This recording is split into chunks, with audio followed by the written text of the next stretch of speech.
Hey everybody out there in Facebook land, Keith Tanner here from Flyin Miata, and today I'm going to be showing you one of my own personal projects. This is the Targa Miata. I've talked about this thing before. I did a video tour of this a couple months ago. You'll find that on YouTube or on Facebook if you want to look for it. But it's making an evolutionary change. And so today I'm going to walk you through what I'm doing, why I'm doing it, and as always, throw in questions, throw in comments. I work best when I'm responding to people, so please, if you have questions about what I'm doing, why I'm doing it, ideas on things to do, definitely throw them in there because I'd love to hear about them.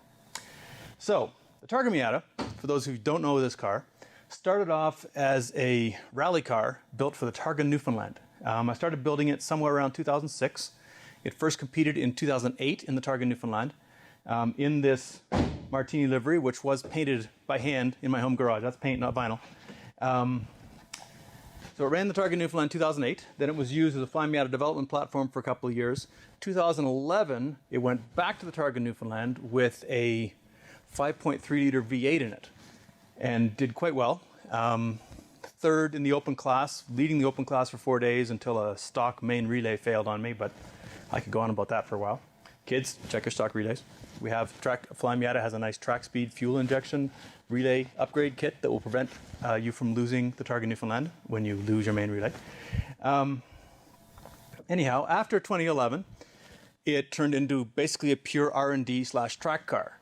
It got a bigger engine because I didn't have enough torque with the 5.3, so now it's got a 6.2.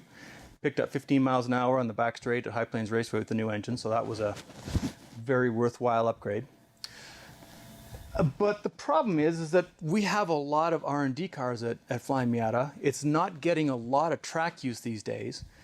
And the cage, which was the first thing to go in the car at the beginning of the build, was out of date and obsolete. It wasn't correct anymore. It wasn't really strong enough. It had been built to a very odd, specific set of rules for the Targa Newfoundland and then had been modified for the Targa Newfoundland. And so it didn't fit any sanctioning body rules. It could have been stronger, it could have more room. One of the interesting things about this car is it's always been watertight. It's always had windows and that sort of thing because of where it was built to race. But the original Targa Newfoundland rules said you had to retain the inner door panels, for example.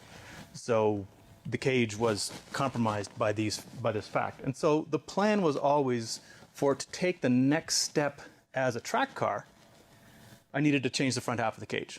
Not a problem. There are lots of ways that can be done. We did it on the Track Dog back in 2003. We cut out the front half of the cage and replaced it with a stronger one. And so that was part of my plan, but I'm also not driving the car much these days. It's outgrown the local track. It's a 5-hour tow to get to any track where I can really use full throttle for more than a quarter second at a time. So I thought about turning it into a street car.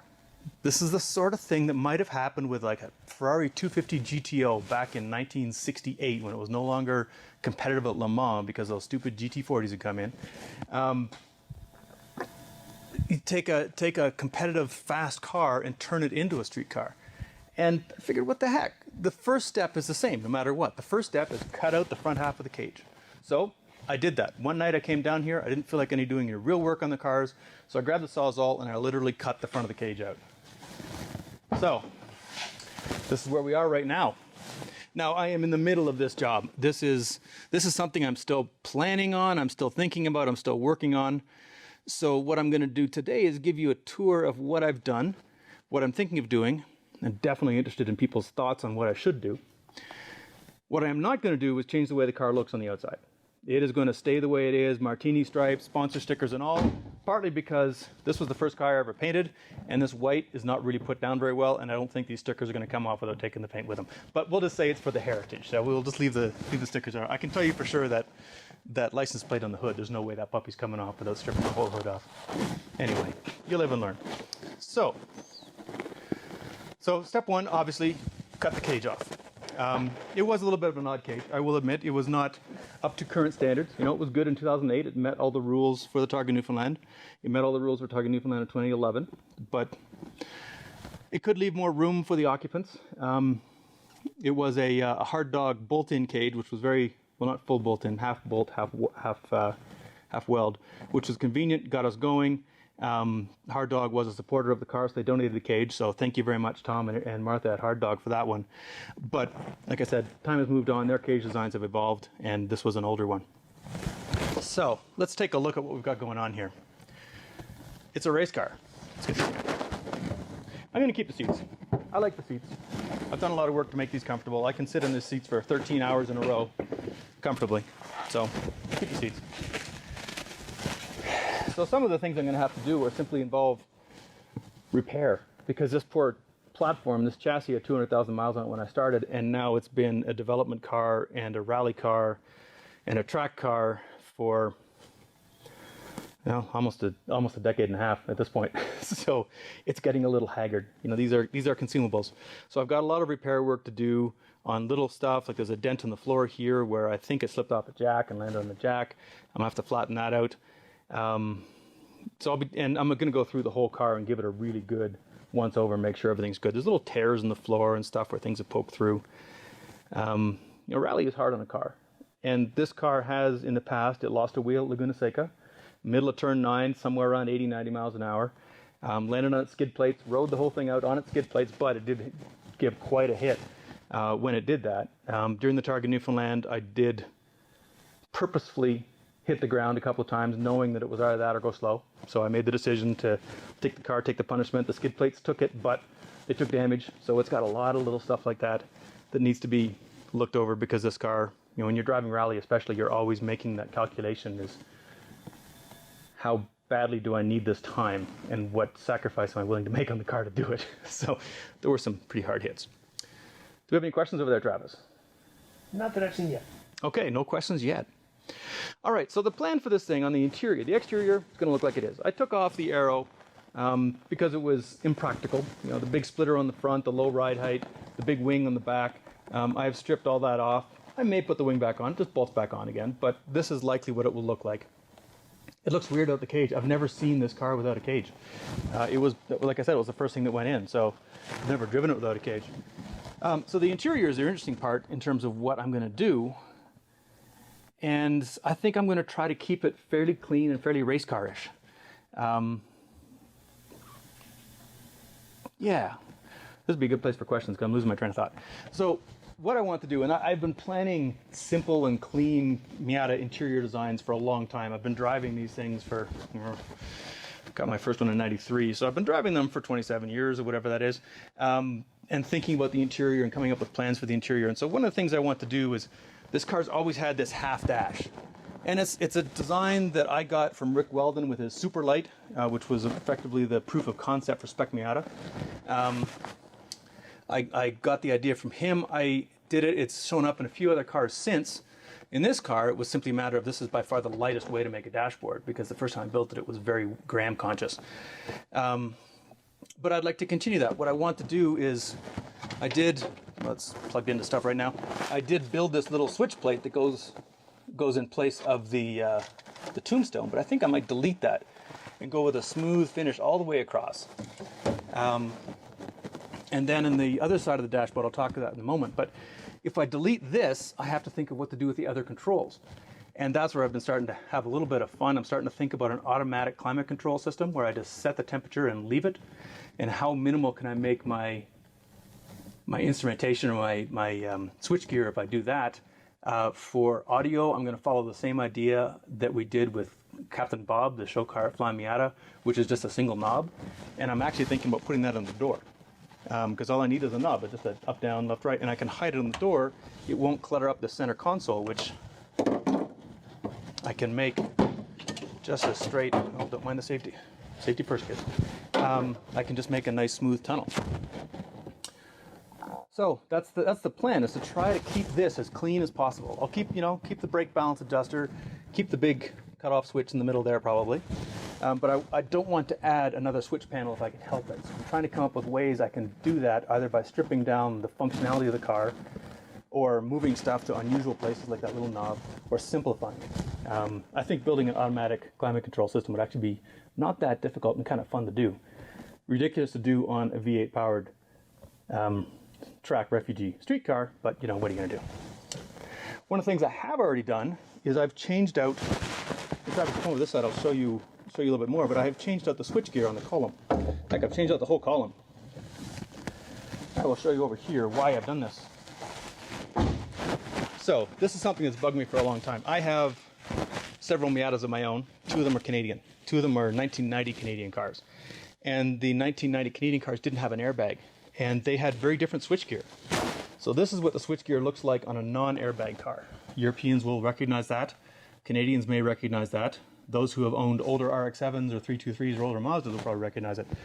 But the switchgear is much straighter, it's much simpler in design than the US style, or the airbag style, which I've always thought was kind of ugly looking. I've never liked the way they come up out of the top. They're kind of goofy looking, and this is why you have to put a spacer when you put a steering wheel on an airbag, on a car that started with an airbag, because these things lean forward more towards the driver. Nope, sorry. These things lean towards the driver more than the Canadian ones do, so that's why the Canadian, European cars, non-airbag cars, you can just bolt the steering wheel on, the adapters go right on, no modification, and you don't need a spacer. These, you need spacers, you need to screw around with the adapters. It's a pain in the butt, and they look ugly. But the bigger difference is, these have almost a mushy feel to them. I think they're mushy feeling. Basically, the US cars, especially in the headlights, used relays. The non-airbag cars did not use relays. I bet you weren't expecting to learn this today. They did not use relays. All of the power for the headlights, look at the size of the contacts in the back of this puppy. All of the power for the headlights goes through the combo switch. You can't really see that very well. Like just wire sizes. And what this means is that the contacts inside these things are big and burly, and they feel beautiful. They feel like a nice, solid piece of machinery. So that's one of the reasons I wanted these, is just because they feel better. I think they look better. They're nice and simple. They give a little more clearance. And because this is the Miata that I grew up with. Back in 1993, my first Miata was a 1990 Canadian model with this switchgear. So this is what it should feel like. And the car's parked right outside that door, actually.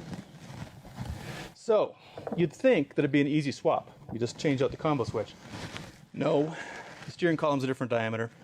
So you have to change out the steering column. And even more interestingly is these work differently. The wiper, for example, is a switched ground instead of being switched power, so everything is backwards. So you can either do a bunch of rewiring and try to use the US wiper motor, or you put a Canadian spec wiper motor in and fix all your wiring. It's been an adventure. The switches, the plugs look very different. I've spent a lot of time playing around with the wiring diagram, trying to figure out what goes where. I'm almost there. They're not parking for some reason. I'll figure that out, but yeah, this is a really nice, it's one of those upgrades, one of those modifications that's unlikely most people ever notice, but I'm going to feel every time I drive the car, and it sort of sets it apart a little bit. And I've been collecting, I have a stack of these things, these columns in the switchgear, because this is something I've been planning on doing on multiple cars, like my MG. If I kept going with my little blue turbo car, I'd probably do the same thing, just again, because I like it. So, another thing about the non-airbag cars, this thing, plastic. If you've ever taken this is the under column cover on an American car, a car with an airbag. This thing's made of depleted uranium, the heaviest piece in the entire car. The Canadian one, it's a little skinny piece of plastic. You can't buy these from the dealer anymore. Sorry, but way to save some weight. So there's one thing done as part of my plan. I haven't started on my steering wheel yet. Travis, you're looking at the phone and grinning. You're seeing comments. What's going on? Well, somebody just asked if you had thought about using an aftermarket or a different switch so that you didn't have to rewire everything for your switchgear. Did I think about using an aftermarket or different switch so I didn't have to rewire everything? Well, find me an aftermarket switch as a plug-in. That's a hard thing to do. I mean, could I put a row of switches on the dashboard, I suppose, copying every single one of these attributes? I could have, but there's a lot of wiring there too. This is a good place to take a lot of complicated interaction, the flash to pass thing, the misting, all the stuff that goes on with wipers, and just integrate it into one simple little thing. So this simplifies things quite nicely. But the rewiring, there is no way to do this without rewiring, partly because, like I said, that Canadian, the actual logic inside is very different, because this one, the airbag one is triggering relays all over the place. The Canadian one is not. The way that, the TNS relay, the headlight relay, those are gone in a Canadian car. So yeah, it did need rewiring, but that doesn't really bother me. That's one wire at a time, not a big deal. So another question is, what do I do with the steering wheel? And this is the steering wheel I've been using for years in the Targa. It's got a nice deep dish to it, puts it nice and close to me. That's the way I like it. Makes it a little bit hard to get in and out. And I did put a quick release on this back on the Targa days, but I welded the spline onto the steering shaft, so I can't exactly move that over. Plus it's not indexing, so it's a pain in the butt. So I'm trying to decide what to do. Because this is a Martini car, I'm thinking about using this, which is an official Martini Racing Momo from a Lancia Delta Integrale. Obviously not sold in this country, but my friend Eric found this in Italy and sent it to me, and it would be a nice touch to the car for obvious reasons. Not as deep a dish. So some decisions to do what to do there. This one has the history of this car. It's spaced right. This one I'd mess around a little bit and make it work, but it's Martini, of course, so how much should I play up the Martini? Any questions? We'll get into some real hardcore stuff in a minute here. This is just like goofing around.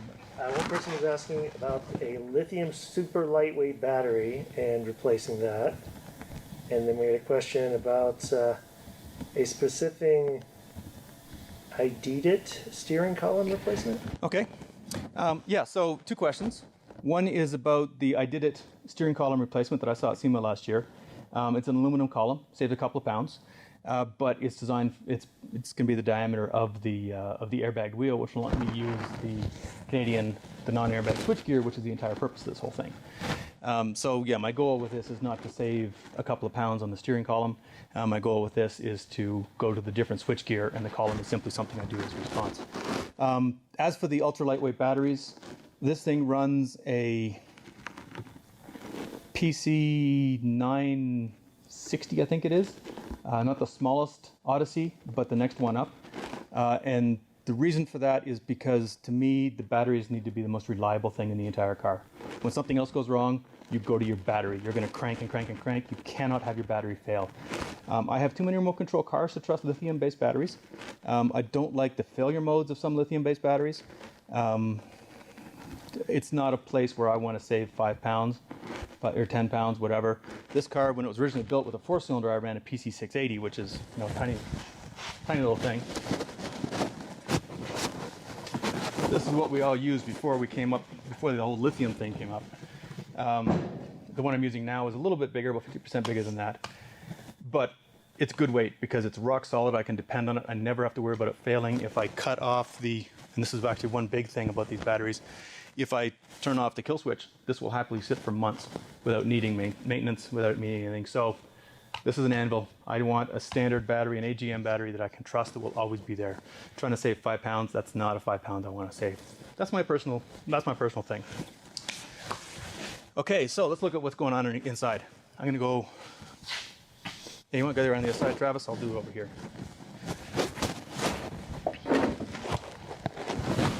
So before I show you what's underneath the dashboard, one of the things I'm thinking of, this is where the rally computer used to sit.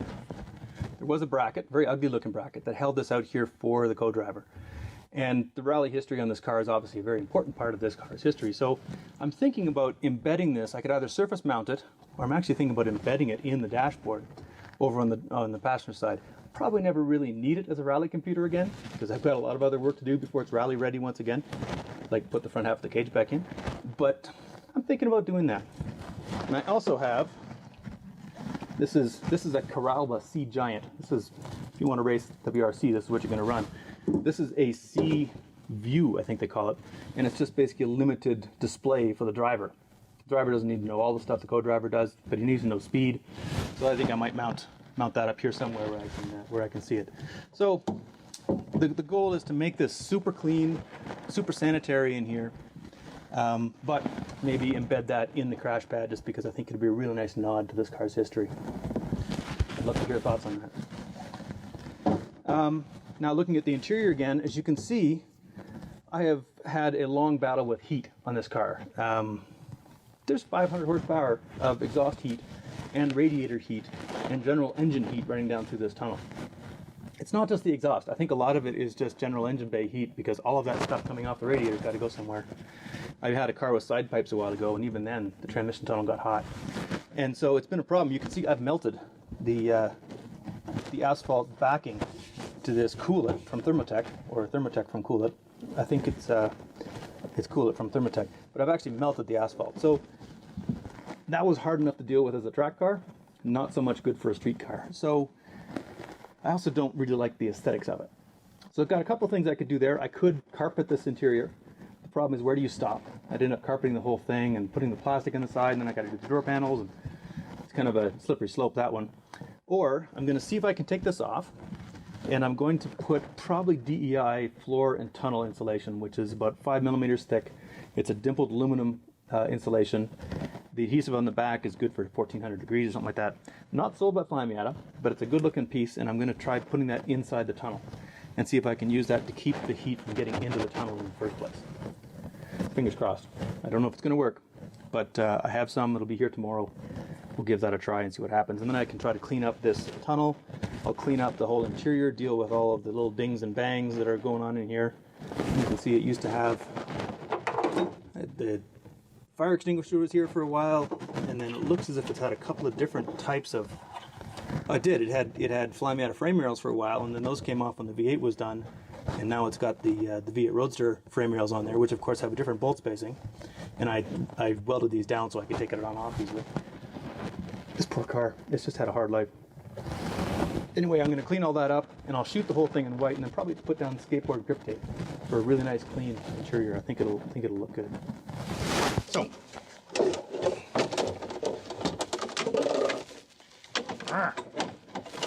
that's a hook on. There we go. Now, if you ever want to build the lightest Miata you can, you need to use a 1.6 dashboard. The weight difference between this and even the 1.8s is dramatic. You can see I built this out of a 1991 British Racing Green car. Sorry about that. It was not in good shape. I think it had 2 wheels. Anyway, I will obviously clean this up a little bit, but this is the general shape of the dashboard that I'll be dealing with. But let's just put this out of the way. Oh, if you're going to change out the steering column switches, you also have to change out the cowl that goes around it too. So you've got to get a lot of stuff. You're going to change out those switches. So this is the bar that sits underneath the dashboard. And in the standard application, there's 2 great big beams that come down here that go to a giant bracket on the tunnel that have been cut off. But it's a problem if you're trying to do that half dash. You've got to deal with the fact that you've got this great big reinforcement running down there. It's a goofy looking thing, but you need it because there's a surprising amount of play. And that's without me like trying to hang on as I'm driving around the corner too fast. Surprising amount of play on this. You need that bracing to support the steering wheel. So I've been looking at a couple of ways to do that. I was thinking of running back to the firewall here, but I think what I'm going to do, oops, the dashboard came off. Seriously, this weighs nothing. I mean, if you bought grapes, it would probably have stronger packaging than that. Grapes specifically. So the plan is to put, this is a piece of roll bar tubing, to weld this to the car side to side, and this is directly into the structure of the car. This is bolted in. It's onto a soft plate or flat plate. So weld this in here and then build a bracket for the steering column. Build brackets for this is what supports the dashboard, and I'm hoping that this will be stiff enough that it will keep everything from moving around. If it's not, then I will run it back to the firewall. But the goal is not to have anything down here at all. The HVAC system is going to be a challenge. I'm trying to figure out how to package some of that. Vintage Air has some nice tools for that. I might play around a little bit to see if I can hide air conditioning in here. But the goal is to keep all of this as open as possible. Partly for the race car aesthetic, partly because I like the way it looks. Any questions, Travis? Not any questions, but a couple of comments. Okay. I liked your idea of putting the heat shielding inside the tunnel and you put it on this side. And then someone said if that over there was just you goofing around, then they're way over their head and they're scared. Yeah, I'm not sure what goofing around I was doing, but yeah, the heat shielding thing, it's been a long process. The car already has Swain coating on the exhaust system. It has melted. Turns out you can melt Swain ceramic coating. It's actually I think what they do is they splatter molten aluminum on and then they coat over top of that. It's not like Jet Hot, which is pure ceramic. I think it's actually ceramic coated aluminum, and it is spalled. It's leaking off. Anyway, it's kind of hurt. I have gold foil inside the tunnel as well, but that only works with radiant heat. It doesn't work with all the hot air that's coming down, the convective heat that you get from all the hot air coming down through the tunnel. So I'm hoping that this floor and tunnel stuff that I'm going to put in, because it's got that thickness to it, it's a 5 millimeters thick, it will work to prevent the heat soak from coming, just the hot air in the tunnel, coming into the tunnel itself. Fingers crossed. This car won't be driven as hard on the street, obviously, is when it's on the track, when you're doing back-to-back 30-minute sessions, high altitude, high plains raceway, where the car is just working. But it still has to be comfortable. So, do you have a question over there, Travis? Just double checking. I don't see another one. Okay. And you know, I may look to see if I can just clean this up a little bit. You can take off these logos, just a little bit of brake clean. You hose it down and wipe it, and it comes right off. But it still kind of looks like it's melted. So it's not the most attractive thing. This poor car. It's had a hard life. It just needs a little bit of love to get it to bring it back again. And that's the goal. And I will try to set it up so that I can, so it can be turned back into a track car. Nothing I'm doing is a one-way trip, because this car, one thing about it, is always evolved. It has always been changing in terms of what it does, what it gets used for. It's been street legal this entire time, because race car or track cars, rally cars, have to be street legal. It's always had windows. It's always been weather tight, windshield wipers and stuff like that. So that hasn't changed. But I figure I might as well take a little bit of advantage of that and go into Stradale mode. We have a question there, Travis. Two quick questions. One was, have you thought of maybe running a channel duct through the center to create a foil effect to help keep it cool? So the question is, have I thought about doing a channel duct to run basically a curtain of air, a cooling curtain of air inside the tunnel? And the second question was... Oh, there's two questions. It's very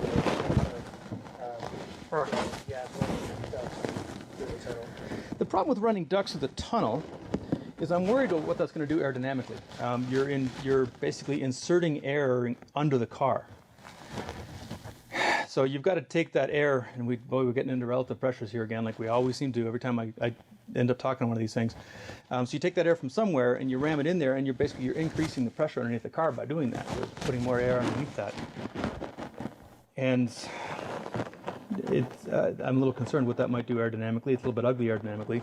I'm not sure how the heck I would do it. Simply trying to get air into that tunnel. The problem is that you've got this giant heat generator. You've got a 500 horsepower heat generator under the hood. And it's got heat exchangers all over the place designed to take the heat that it's, because internal combustion is really not very efficient. Most of what you make is heat.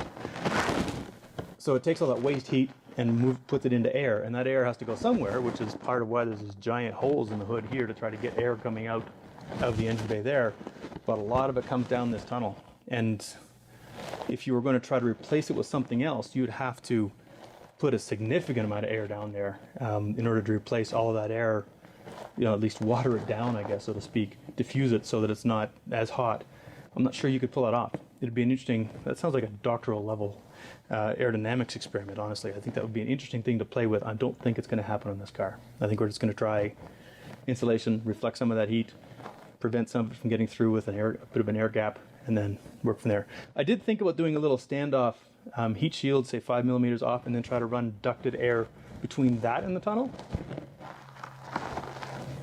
Could be done. I don't know, it'd be a very interesting science fair experiment on its own. I would like to get this car on the road sometime in the next 6 months, so I don't know if that one's going to happen. But this thing's a rolling science experiment.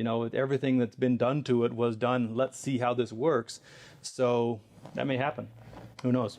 We'll see how bad the heat is when I'm running around the street. If I can get an air conditioning set up that gets a little bit of air in there, that might help. Or I might just do what my old Land Rover does and have a vent that opens up right in the footwell and just blows cold air on your feet. The MG does that too. It's actually very effective. Any more questions over there, Travis? I don't think so. Okay. Now I know that we did have some questions. We always ask for questions before this. There were some questions. One of them was, will there be a kit?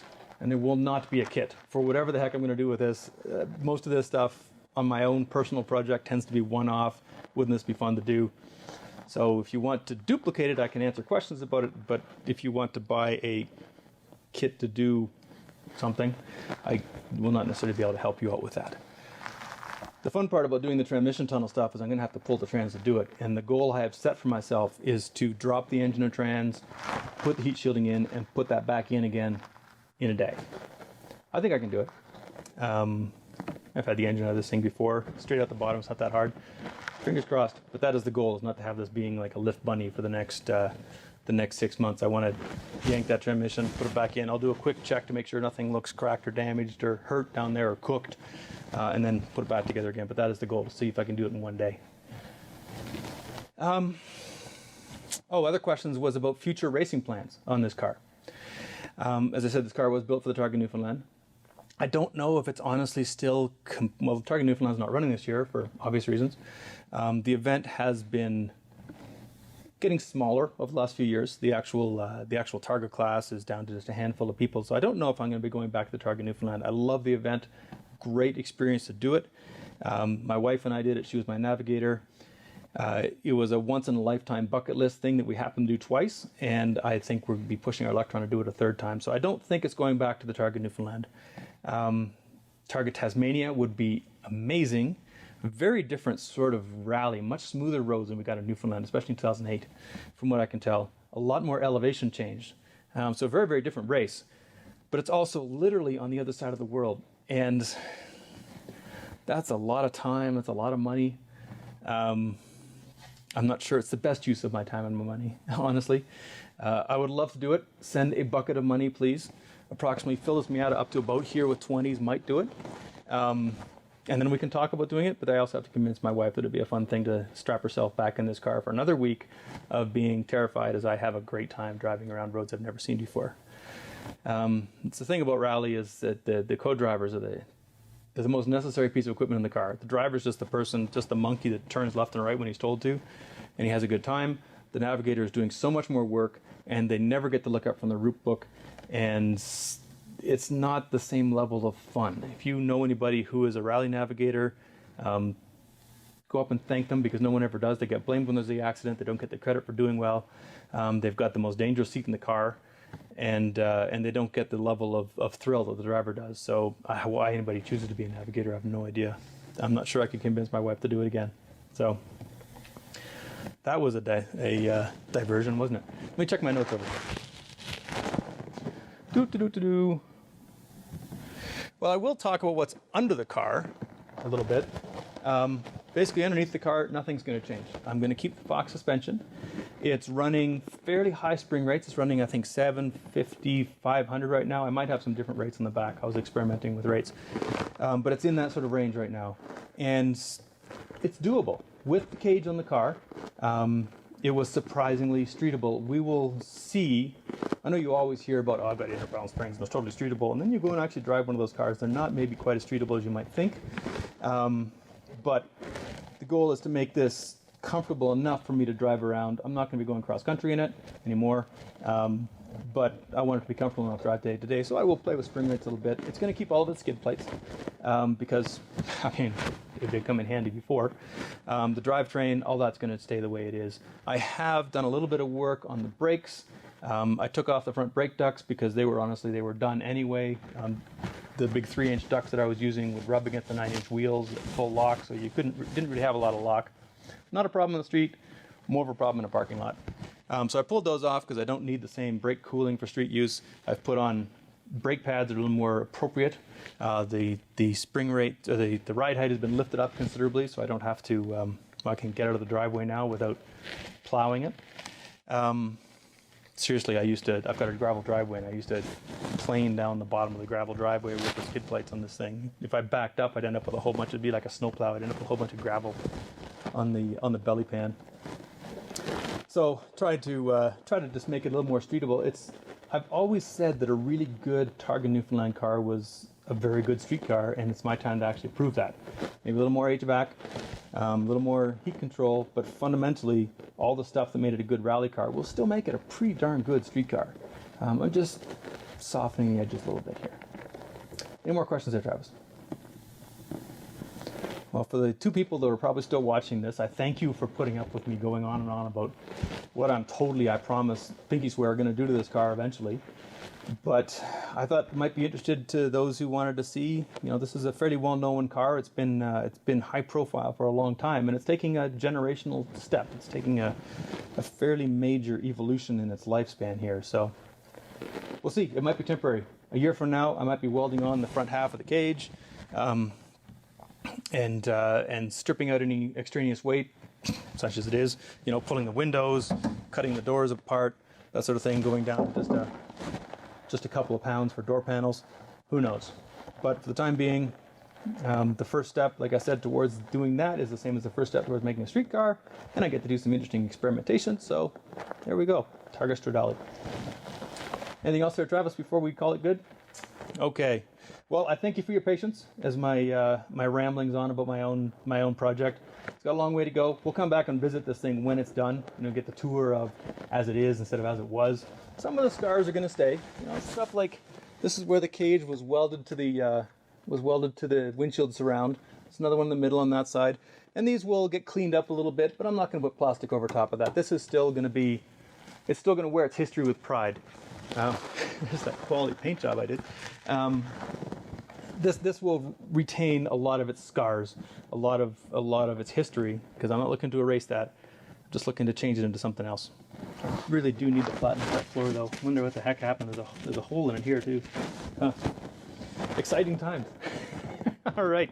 So if you have any questions, throw them in the comments. We will answer them in the comments. Can't ask them live. Obviously, if you're watching this on YouTube in the future, I don't have that technology yet. I'm sure someone will come up with it. So throw them in the comments. Next week we'll have something else going on. Thanks for your attention. My name is Keith Tanner, and this has been Flyin Miata's Facebook Live.